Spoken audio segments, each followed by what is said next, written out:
Bonjour les amis, eh bien quelle présentation de l'Unreal Engine 5, et oui sur PS5, c'était une véritable surprise, un coup de tonnerre. Donc dans cette courte vidéo, je ne vais pas revenir sur les aspects techniques de cette présentation, de toute façon aspect technique, il suffit de regarder l'image et ça suffit, mais je vais revenir sur ce que ça va apporter, ce que ça va changer pour nous très bientôt, et pas que pour nous d'ailleurs. À tout de suite.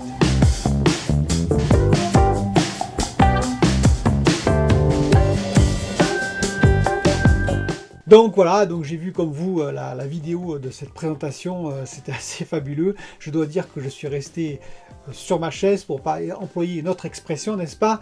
Et voilà, c'était assez fabuleux, c'était assez fantastique. Il y avait plein d'aspects techniques aussi qui étaient assez intéressants. Les milliards de polygones, donc le Quixel, vous savez, c'est la banque de données où ils font du Megascan, et bien maintenant pour le cinéma, bien entendu, mais aussi pour les jeux. Et maintenant, on va pouvoir utiliser les Megascans, les plus hautes résolutions équivalentes au cinéma dans les next-gen, grâce au moteur Unreal qui a été maintenant en version 5. Donc tout ça, c'est très intéressant. L'aspect visuel est magnifique. Alors après, on peut dire oui, mais est-ce que ça va marcher aussi bien avec plein d'ennemis, par exemple, parce que c'est bien la question. Est-ce que ça va être aussi fluide que ça dans les jeux? Est-ce qu'en 4K, on aura vraiment 60 FPS, peut-être même que 30 FPS? J'ai fait d'ailleurs une vidéo qui va venir pour parler un petit peu de ça, en particulier sur Assassin's Creed Valhalla, mais on en reparlera plus tard. Tous ces aspects techniques, je dirais, finalement, c'est un peu de côté par rapport à la claque qu'on vient de prendre. Alors vous allez me dire, de quoi on va parler? On va dire ce Unreal Engine, il va remettre beaucoup de choses en question. Il y a un plan, on peut dire. Déjà, il y a des jeux, des entreprises comme Ubisoft qui vont peut-être se poser des questions. Et oui, justement, avec Assassin's Creed Valhalla, vous vous rappelez les 30 FPS qu'ils ont annoncé au minimum, mais bon, 30 FPS sur 4K. L'aspect visuel, leur moteur il s'appelle le Unreal Next, donc il date de 2012, alors certes ils l'ont le Next, parce qu'avant il y avait le Unreal tout court, ils l'ont amélioré au fil des années bien entendu, mais comme je le dis dans une autre vidéo, ils ont un aspect très court en termes de développement, tous les 3 ans ils font un nouveau jeu, un nouveau Assassin's Creed, et donc ça va très vite, donc ce moteur il l'améliore, mais on ne peut pas dire qu'il le change fondamentalement, ce n'est pas la même révolution qu'entre le Unreal Engine 4 et 5, et puis par exemple le Unreal qui va y avoir sur Odyssey et le Unreal qui va y avoir, le Unreal Next qui va y avoir sur Valhalla. Il n'y aura pas du tout la même, on va dire, différence. Je pense qu'il y aura quelques améliorations, du moins j'espère, mais ça n'ira guère plus loin. Et donc tous ces jeux qui ont d'autres moteurs que le Unreal Engine, ils vont souffrir, c'est bien le cas de le dire sur cette next-gen, ils vont vraiment devoir se remettre en question. Ça, c'est la première révolution, on peut dire en quelque part. La deuxième révolution, c'est bien sur les PC gamers. Ah oui, j'en ai fait d'ailleurs une vidéo sur les PC gamers. Les PC gamers, ils sont ultra puissants, ils sont même, on peut dire, si on prend une TI, plus puissants même que la next-gen actuelle. Oui, mais voilà. Comme je l'avais expliqué, les développeurs doivent s'adapter à tous les niveaux de processeurs, tous les niveaux de carte graphique et surtout au disque dur. Et oui, au disque dur qui existe encore malheureusement dans certains PC, contrairement au SSD. Et c'est là toute la difficulté pour les développeurs, c'est qu'ils ne peuvent pas faire ce qu'ils veulent parce qu'ils sont bloqués par des éléments qui sont un peu en dessous de ce qu'ils voudraient en termes de maximum. Parce que ce qu'on voit bien entendu, c'est le PC gamer maximum, avec le RTX 2080 Ti et puis un bon SSD et 32 Go de mémoire par exemple. Mais il y a des PC gamers qui sont quand même bien inférieurs et il y a même des PC qui ont encore des disques durs classiques. Et oui. Donc en temps de chargement, par exemple, impossible de faire la fin de la cinématique que vous avez vue, où on va dire l'héroïne vole à travers les ruines qui tombent tout autour d'elle. Bon, ça c'est pas possible de faire ça en termes de disque dur.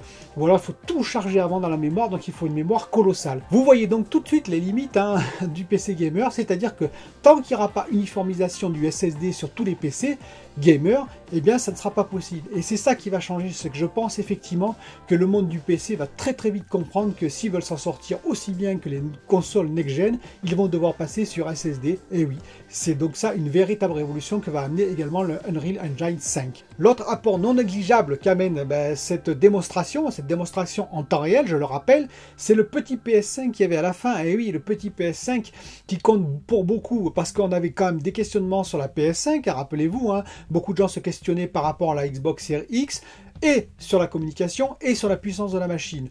Bon, ben la puissance de la machine, je crois qu'elle s'est révélée quand même, hein. Certes, peut-être que la Xbox Series X fera encore mieux dans le futur, sait-on jamais, mais en tout cas, déjà, ce qu'on a vu, ça rassure beaucoup de fans, de fanboys et fangirls de PlayStation, on va dire, et ça rassure même tout le monde, on peut le dire. Ça a été, voilà, c'est une belle claque visuelle, ça prouve que la PS5 en a dans le ventre, en tout cas beaucoup plus que la PS4, PS4 Pro et donc l'ancienne génération. Et ça, c'était très important, et c'est une belle réussite. Et le dernier point, c'est la communication de PlayStation. Ils ont fait très très fort et je dois l'avouer, hein, moi qui ai un peu critiqué leur silence, bravo, hein, je dis bravo parce que là, sans même parler, c'est même pas eux qui parlent, hein, puisque voilà, c'est Epic Games hein, avec leur moteur graphique. Hein, et ben voilà, ils ont mis une claque, tout simplement. Tout le monde va parler maintenant de l'Unreal Engine 5, mais aussi de la PS5, hein, parce que ce qu'on a vu, c'était proprement quand même magnifique, il faut bien l'avouer, c'était très surprenant. Et bien, la communication de Sony, la communication silencieuse, elle est assez forte. J'avais d'ailleurs parlé de cette communication hein, dans ma vidéo que j'ai supprimée. Alors, vous voyez ma vidéo rumeur si vous voulez savoir pourquoi j'ai supprimé cette vidéo. Mais par contre, j'avais une partie qui était très intéressante et qui était plutôt exacte. Elle, c'était la partie où je parle de la com de Sony et apparemment ça se vérifie. C'est-à-dire que j'avais dit leur silence est dû à 3 facteurs. Enfin, 3 possibilités. La première, c'est qu'ils sont méprisants vis-à-vis, on va dire, de Microsoft et vis-à-vis de leur Xbox. Je n'y crois pas du tout. Ils prennent Phil Spencer très au sérieux, ils prennent la communication, on va dire, très forte de Microsoft très au sérieux et la machine Xbox Series X tout autant. Donc ça, je n'y crois pas.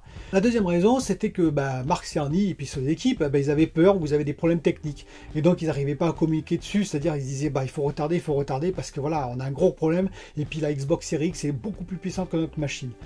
Bon, visiblement, on a la preuve ici, en tout cas, que la PS5, elle en a dans le ventre. Peut-être que la Xbox Series X, elle sera plus puissante, mais en tout cas, déjà, ce qu'on a vu, ça peut rassurer beaucoup de monde. Et donc j'avais dit non, pour moi c'est la dernière raison qui justifie ce silence, c'est-à-dire qu'il laisse un peu Microsoft et Xbox faire beaucoup de bruit hein, sur le terrain de combat on va dire, mais au bon moment ils vont lâcher leurs bombes, plusieurs bombes à intervalles réguliers. Et sans faire trop de bruit, vous voyez, un petit peu dominateur, sans rien dire, hop, une bombe comme ça, qui va faire hyper à peu près tout l'écosystème, on va dire, du net et du jeu.